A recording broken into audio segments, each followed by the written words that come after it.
U Hrvatskoj 71. во Rijeka je napravljena prvata transplantacija na rebro 2 godine potom. Hrvatska važi za zemlja koja ima najbrojniji transplantacije na bubreg. Da li tije se sите vrzani so živ donor ili se sve povijek se primjenува principot na kadaverična transplantacija? Velika većina zapravo transplantacija u Hrvatskoj su kadaverične. Možda ne bi bilo loše objasniti ljudima šta to znači. To su bubrezi koji su uzeti od osoba koje su moždano mrtve. Znači njima je mozak nepovratno oštećen, ali organizam još je na aparatima. Oni ne mogu se oporaviti i onda je smisao toga da se ti organi koji su dobri uzmu i doniraju znači nekome kome su oni potrebni. To je znači kadaverična transplantacija i to su naši najveći brojevi preko 95-96%. Ostalo su žive transplantacije koje po hrvatskom zakonu moraju biti unutar obitelji. Znači članovi obitelji koji su zdravi, koji žele i mogu donirati nekome svom u obitelji bubreg kome on treba. Kadaverična transplantacija pretpostavlja prilično evropski standardi, protokoli, medicinski, etički i tako natam. Da li tije dobija javnost i glasnost za Hrvatska na način na koji ljudje to se podgotveni da gi donira svojite organi? Vi morate imati vrlo jasne zakone. Za imati jedan uspješan transplantacijski program puno stvari mora biti vrlo jasno definirano. Zakoni ko može donirati bubrege, pod kojim uvjetima, moraju se osigurati nekakva sredstva, mora se osigurati podrška javnosti, to je isto tako jako bitno. Mislim da je važno da ljudi znaju da organi idu onima koji trebaju. Teško je, mi kad razgovaramo sa obiteljima, postoje posebno educirani ljudi koji razgovaraju sa obitelji, teško je u tom jednom trenutku gubitka ogromnog za njih, da oni shvate da zapravo kad su već doživjeli nekakvu tragediju koja je nepovratna, mogu pomoći nekome koji je u potrebi i kome treba takav organ. Jer u konačnici svi smo mi pacijenti i svi možemo trebati medicinsku pomoć ili, ne daj Bože, nekakav organ ili nešto. Jel? Каков е процентот на успешноста, на преживувањето на пациентите со трансплантација од донор или од кадавер? Nešto bolji su rezultati žive transplantacije. Moramo razlikovati dvije stvari. Jedno je preživljavanje pacijenta, a drugo je preživljavanje, odnosno uredna funkcija novoga bubrega. Pacijenti imaju veći postotak preživljenja, jer ako nešto krene po zlu, oni se opet mogu pod navodnicima vratiti na dijalizu. Ali ti rezultati, kada gledamo recimo u prvoj godini, preživljenje bolesnika je 98-97%, preživljenje bubrega je nešto malo niže, 1 ili 2%. Nakon 5 godina su ti postupci malo niži, ali u načelu možemo ugrubo reći da preko 85% ljudi ima bubrege više godina, 9-10 nakon transplantacije. Kako je sozdaden hrvatskiот pul na donori i na potrebata od klijenti koji će primati bubrezi? I koliko vi ste povezani vo evropskata mreža na pulovi?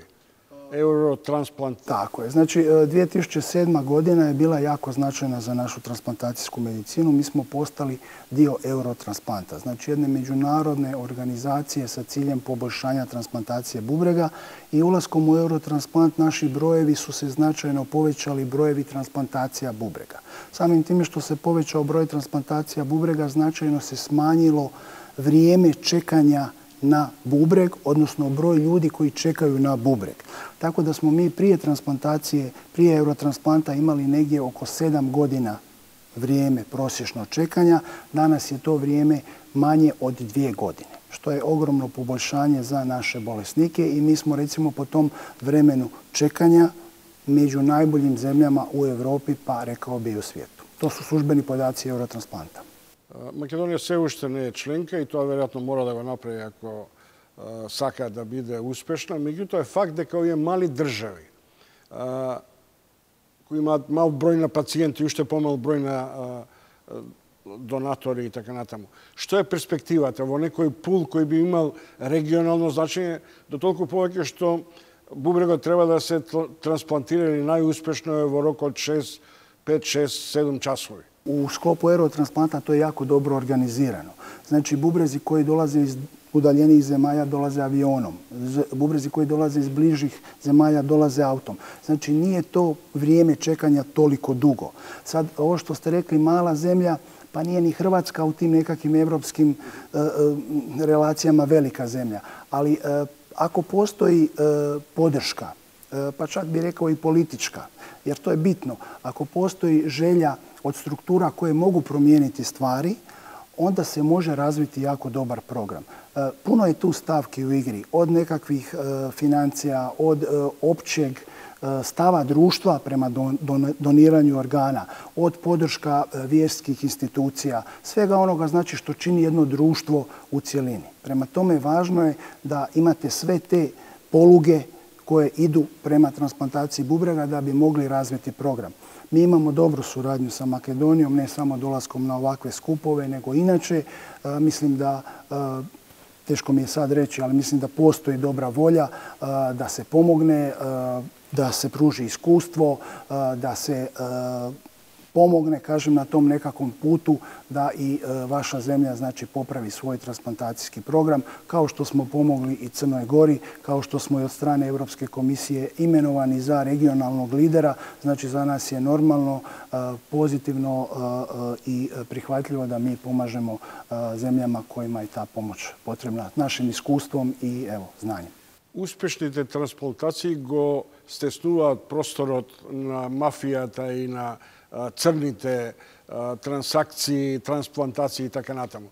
Во Македонија тој еден период пред една деценија беше еден прилично изразит пазар, до толку повеќе што луѓето заминуваа во далечно-источните држави каде што бубрегот ефтино се купуваше.